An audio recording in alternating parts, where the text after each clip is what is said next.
ఇక్కడ 22వ శ్లోకంలో అదే చెప్పేది. మానవుడు జీర్ణమైనటువంటి మలినమైనటువంటి వస్త్రాన్ని వదిలేసి నూతన వస్త్రాలను ఎలా ధరిస్తాడో జీవాత్మ కూడా, లోపలున్న జీవాత్మ కూడా ఈ పాత దేహాన్ని వదిలేసి కొత్త దేహాన్ని తీసుకోవడానికి పోయింది.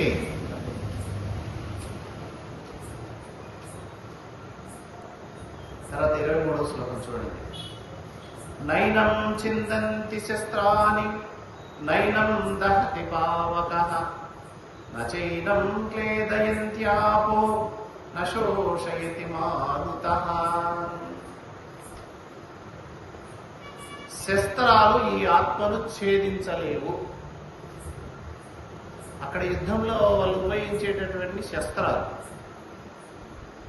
శస్త్రాలు దేహాన్ని ఏమైనా చేస్తాయి కానీ దేహాన్ని, ఆత్మనేమి చెయ్యలేవు. ఆయన అర్జునుడు వేసే బాణం దేహాన్ని చంపుతుంది కానీ దేహంలో ఉన్నటువంటి జీవుణ్ణి, ఆ జీవాత్మను చంపలేదు. ఆ శక్తి దానికి లేదు. అలాగే అగ్ని దహింపజాలదు. పెద్ద అగ్ని కానీ దేహాన్ని కాల్చుతుంది తప్ప లోపల ఉన్న జీవాత్మనది కాల్చలేదు. అంటే ఆత్మను అగ్ని కాల్చలేదు, శస్త్రములు ఛేదించలేదు. నీరు తడుపజాలదు. దేహాన్ని తడుపుతాయేమో కానీ నీళ్లు లోపల ఉన్నటువంటి ఆత్మను, ఆ జీవాత్మను నీరు కూడా తడపలేదు. వాయువు ఆరేటట్లు చెయ్యలేదు. దేహాన్ని ఆర్పుతుందేమో కానీ, దేహాన్ని ఆరేటట్లు చేస్తుందేమో కానీ వాయువు జీవాత్మను మాత్రం ఏమీ చేయలేదు. అర్థం కావాలంటే కొంచెం కష్టం. ఒక చిన్న ఉదాహరణ చెప్తా, అర్థమవుతుంది. పైన ఉంది కదా రూమ్, కింద నేల. ఈ నేలకు పైన మెత్తుకు మధ్యలో ఏముంది? ఉంది కదా. ఈ మధ్యదాన్ని ఏమంటాం మనం? ఆకాశం అంటాం. ఏమంటాం దీన్ని? ఆకాశం. ఇదంతా ఆకాశమే. అట్లా బయటికి పోయినా ఆకాశమే. అంటే ఇదంతా ఆకాశం. ఆ బిల్డింగ్ ఆడ నిలబడి నీళ్లు పోయింది, ఎక్కడికి వచ్చి పడతాయి? కింద బండల మీద, ఈ నేల మీద పడతాయి. నేల తడుస్తుంది, నేలను తడిపింది ఆ నీరు. మధ్యలో ఆకాశాన్ని తడుపుతారా? మరి ఆకాశం నుంచే కదా వచ్చింది. మాకు అర్థమవుతుందా? నీళ్ళు ఎక్కడి నుంచి వచ్చినాయి? పైనుంచి వచ్చాయి. దేని ద్వారా వచ్చాయి? ఆకాశం గుండా ప్రయాణం చేస్తూ కింద ఉన్నటువంటి నేలను తడిపిన నీళ్లు మధ్యలో ఆకాశాన్ని ఏం చేయలేకపోయింది. ఇది ఉదాహరణ మనకు ప్రత్యక్షం. కింద ఒక పెద్ద మంట పెడతాం, కర్రలు కట్టెలు తీసుకొచ్చి ఒక మంట వెలిగిస్తాం. ఎంత ఎత్తు పోయేటట్టు, పైకి తగిలేటట్టు పెద్ద మంట వేస్తాం. కట్టెలన్నీ అయిపోయినాయి, మంట మండింది, పైన అంత నల్లగా కమిలిపోయింది.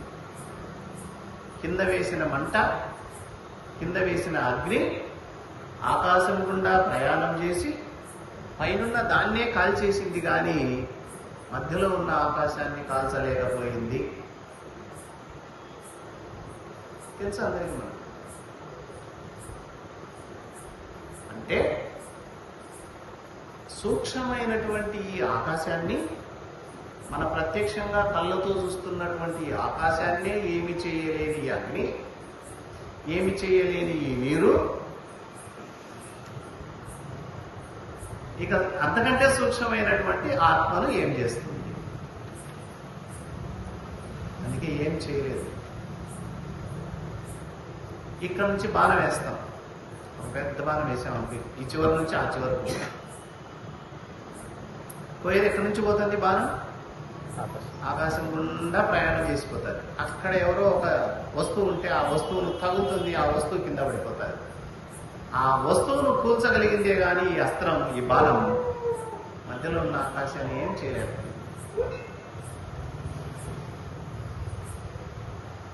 ఎందుకు ఏం చేయలేకపోయిందంటే ఆకాశం సూక్ష్మమైనటువంటిది. మరి కంటికి కనిపించే సూక్ష్మమైన ఈ ఆకాశాన్ని ఏం చేయాలని ఈ నీరు, ఈ నిప్పు, ఈ వాయువు, ఈ అస్త్రములు సూక్ష్మాతి సూక్ష్మమైనటువంటి ఆ ఆత్మను అస్సలు ఏం చేయలేదు. ఆత్మతత్వం అది. అందుకే వినేవాడు నీలో ఉన్నాడు, చూచేవాడు నీలో ఉన్నాడు, గమనించేవాడు నీలో ఉన్నాడు, కానీ కనుక్కోలేకపోతున్నాం.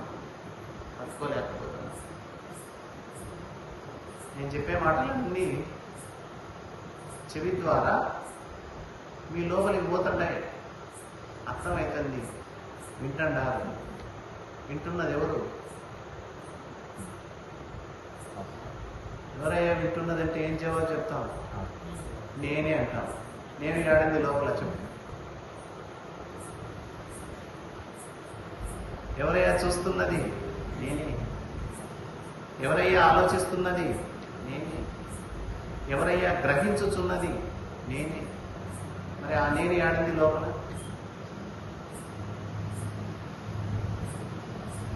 ఇదేంటి అంటే ఏం చెప్తాం? నా ముక్కు, దాన్ని గ్రహించాం, పట్టుకుంటాం. చెవును పట్టుకోవచ్చు, కంటిని పట్టుకోవచ్చు, వెంట్రుకలు పట్టుకోవచ్చు, దేహంలో అవయవాలన్నీ పట్టుకోవచ్చు, వీలైతే సర్జరీ చేసి లోపల ఉన్న హృదయాన్ని పట్టుకోవచ్చు, లోపల ఉన్న భాగాలన్నీ పట్టుకోవచ్చు, చూడొచ్చు. కానీ వీటన్నిటినీ గమనిస్తున్నటువంటి నిన్ను పట్టుకోలేకపోతున్నావు.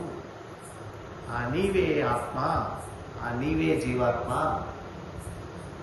అదే ఇప్పుడు చెప్తున్న ఆత్మ గురించి. ఎందుకు పట్టుకోలేకపోతున్నా అంటే, ఇదిగో ఇంత పెద్ద ఆకాశం ఉంది, పట్టుకోండి, చిక్కుతుందా? చిక్కదు. మరి సూక్ష్మమైన ఈ ఆకాశాన్ని పట్టుకోలేకపోతున్నామే. పట్టి ఈ ఆకాశాన్ని సంచులో వేయండి చూద్దాం. నేనే. మరి ఈ కంటికి కనిపించేటటువంటి సూక్ష్మమైన ఆకాశాన్ని పట్టుకోలేనప్పుడు ఇంతకంటే సూక్ష్మాతి సూక్ష్మమైన ఆకాశం నీలో ఉన్నా నువ్వు పట్టుకోలేకపోతున్నావు. అందుకే చాలా కష్టం అన్నారు. అయితే సులువు అంటే సులభమే. మళ్ళా ఎలా పట్టుకోవాలి, దాన్ని ఎలా గమనించాలి అంటే ముందు బాగా గురువు గారి ద్వారా విషయాలని తెలుసుకోవాలి. దానికి ఒక పద్ధతి ఉంటుంది, దానికి ఒక మార్గం ఉంటుంది. రమణ మహర్షి వారు చెప్పిన ఇదే, ఎప్పుడు చెప్పినా ఇదే చెప్పాడు. నిన్ను నువ్వు పట్టుకో, నిన్ను నువ్వు చూసుకో, నిన్ను నువ్వు పట్టుకో, నిన్ను నువ్వు చూసుకో. ఆయనేం చేస్తున్నాడు, ఆయనేం చేస్తున్నాడు, ఆయనేం చేస్తున్నాడు అని గమనిస్తున్నాం తప్ప నేనేం చేస్తానని ఎవడు గమనించడు.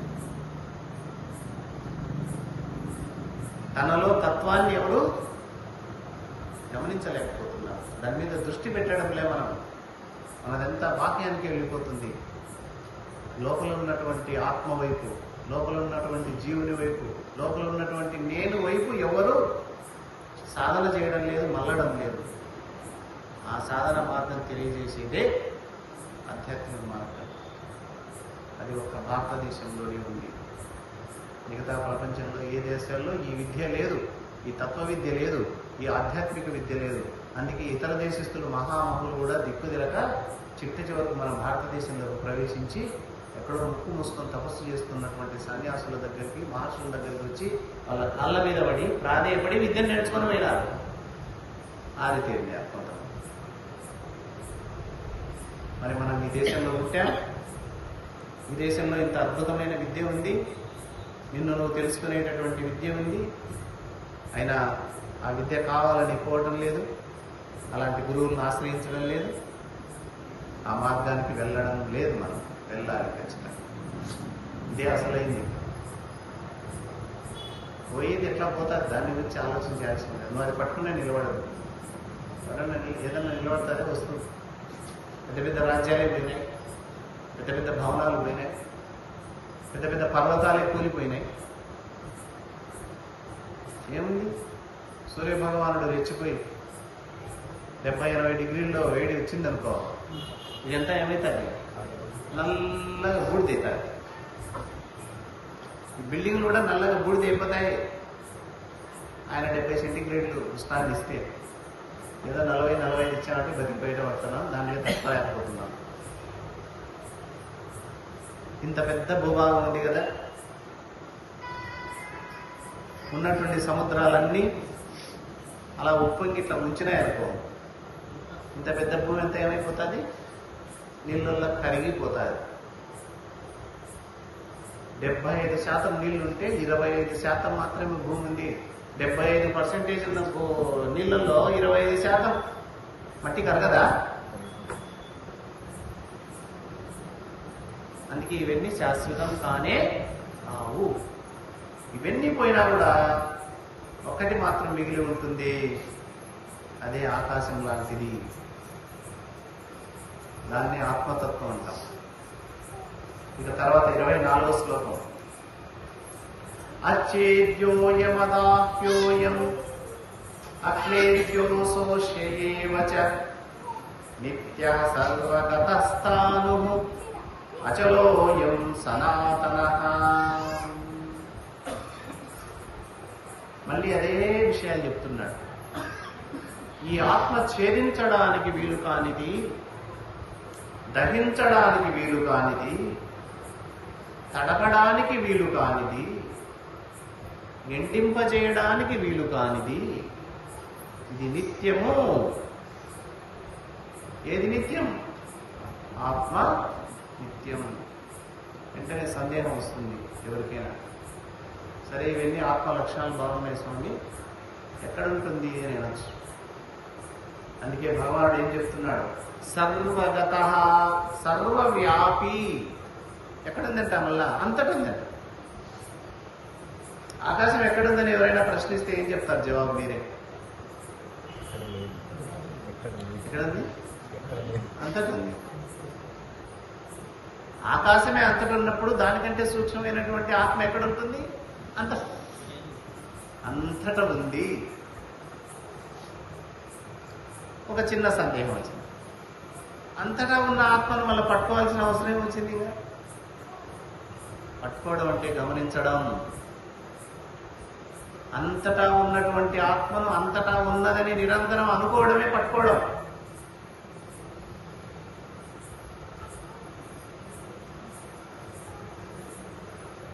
అంతే కదా? వెలుపల, లోపల, పైన, కింద సమస్తము వ్యాపించి ఉంటుంది. సర్వవ్యాపి. ఇది కదలదు. ఎందుకు కదలదు? ప్రతి వస్తువు కదులుతుంది, కానీ ఆత్మ కదలదు. ఎందుకు కదలదు? కదలడానికి గ్యాపే లేదు కదా.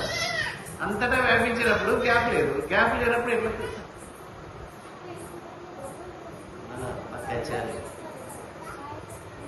అంతటా వ్యాపించినప్పుడు అది కదలడానికి, మూవ్ కావడానికి స్పేస్ లేదు. అక్కడ సందు లేదు, గ్యాప్ లేదు.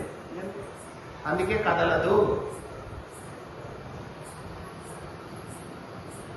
కదలదు అంటే తోస్తే కదలదా అనొచ్చు. ఎక్కడికి తోస్తావు? మొత్తం వ్యాపించినప్పుడు, సమస్తం నిండుగా ఉన్నప్పుడు తోయడానికి ఛాన్స్ ఉందా? అందుకే ఇక్కడ చలించనిది, చలనం లేనిది, అందుకే అచలం. ఇంకో పేరేం పెట్టారు? అచలం. ఇది ఎప్పటిదయ్యా అని మళ్ళీ ప్రశ్న. సనాతనం, ఎప్పటికి ఉండేది. అది వేరే వస్తువు అయితే పలానప్పుడు పుట్టింది అని మ్యానుఫ్యాక్చరింగ్ ఎక్స్పైరింగ్ డేట్స్ ఉంటాయి. ఇదిగో వాడు పలానా సంవత్సరం పుట్టాడు, పలానా సంవత్సరం మరణించాడు, ఈ వస్తువు పలానా సంవత్సరం ఉత్పత్తి అయింది, పలానా సంవత్సరం నాశనం అయింది.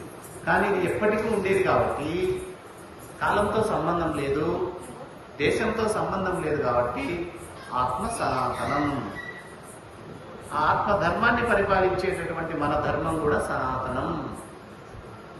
సనాతన ధర్మం అనే పేరు మాత్రం వింటున్నాం బాగా ఈ మధ్య. సనాతన ధర్మం అంటే ఏంటి? ఎప్పటికీ నిలిచి ఉండే ధర్మం.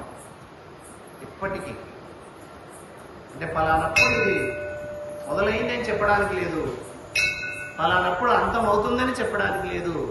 ఎప్పటికీ నిలిచి ఉన్నటువంటి శాశ్వతమైన ధర్మం ఏదైతే ఉందో అది సనాతన ధర్మం. ఇది మన ధర్మం. ఎంత గొప్పగా మనం ఫీల్ కావాలో చూడండి.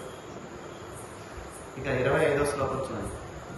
అవ్యక్తోయమచింత్యోయం అవికార్యోయముచ్యతే తస్మాదేవం విదిత్వైనం నాను శోచితుమర్హసి. మరి అంతటా వ్యాపించి మార్పు లేకోకుండా శాశ్వతమైనటువంటి నిత్యమైనటువంటి ఈ ఆత్మ అవ్యక్తం అన్నాడు ఇక్కడ. అవ్యక్తం అంటే వ్యక్తం కాదు, బయటపడదు, అంటే ఇంద్రియాలకు గోచరం కాదు. అంతటా ఉన్నటువంటి ఆత్మను మరి కళ్ళతో మేము ఎందుకు చూడలేకపోతున్నాం అంటే అది అవ్యక్తం. కంటికి కనపడదురా నాయనా.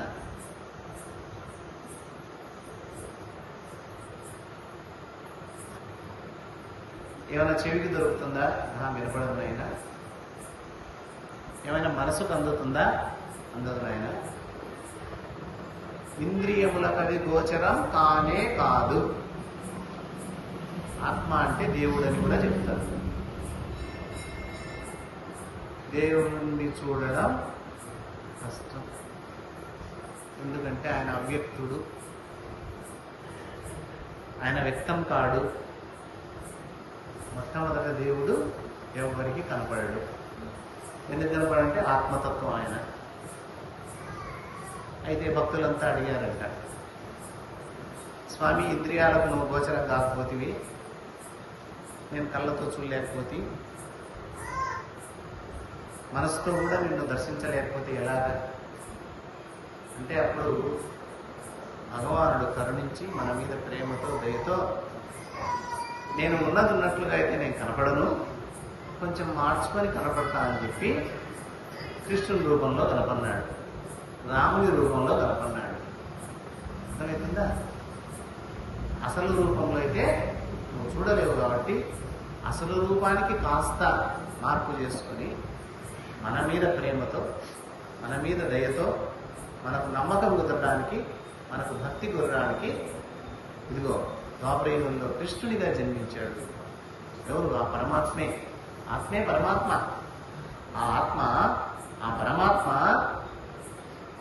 మన కోసం అవతారాన్ని ధరించి మన ముందరకు వచ్చాడు. అప్పుడు మనం సంతోషపడి స్వామి నమస్కారం స్వామికు అంటే పరమాత్మ ఇంద్రియాలకు గోచరం కావాలి అంటే పరమాత్మ కూడా మార్పు చెంది రావాలి. అది ఒక్కరికే చెల్లు, ఆ భగవంతుడికి మాత్రమే చెల్లు. కాబట్టి ఇంద్రియ గోచరం కానిది అచింత్యం. దీన్ని ఊహిస్తాం, దీన్ని చింతిస్తాం, ఇలా ఉంటుంది ఇలా ఉంటుంది అనుకుంటే మనస్సు కూడా అది అందదు. వికారం లేనిది. వికారం అంటే మార్పు. ఈరోజు ఇలా ఉన్న నేను ఒక 5 ఏళ్ల తర్వాత నాలో అన్ని మార్పులు జరుగుతాయి. 20 సంవత్సరాల కిందట నేనుకు 20 సంవత్సరాల తర్వాత నేనుకు ఎంత తేడా ఉంది. దేహానికి మార్పు చెందుతుంది. కొత్తగా కట్టినటువంటి దేవస్థానానికి ఈ రోజుకు అంత ఇంత మార్పు లేదా? ఉంటుంది. సృష్టిలో ప్రతి వస్తువుకు మార్పు ఉంది, కానీ ఒక ఆత్మతత్వానికి మాత్రం మార్పు లేదు. కాబట్టి అర్జున, నువ్వు ఏడవద్దు, దుఃఖపడద్దు, నువ్వు శోకించవద్దు. నువ్వు దాన్ని ఏం చేయలేవు నాయనా. దేన్ని? ఆ ఆత్మతత్వాన్ని నువ్వేం చేయలేవు. నేను చెప్పిన నువ్వు దేహాన్ని ఏమన్నా చేయాల్సిందే. దేహాన్ని నువ్వేం చేయాలా? సహజంగానే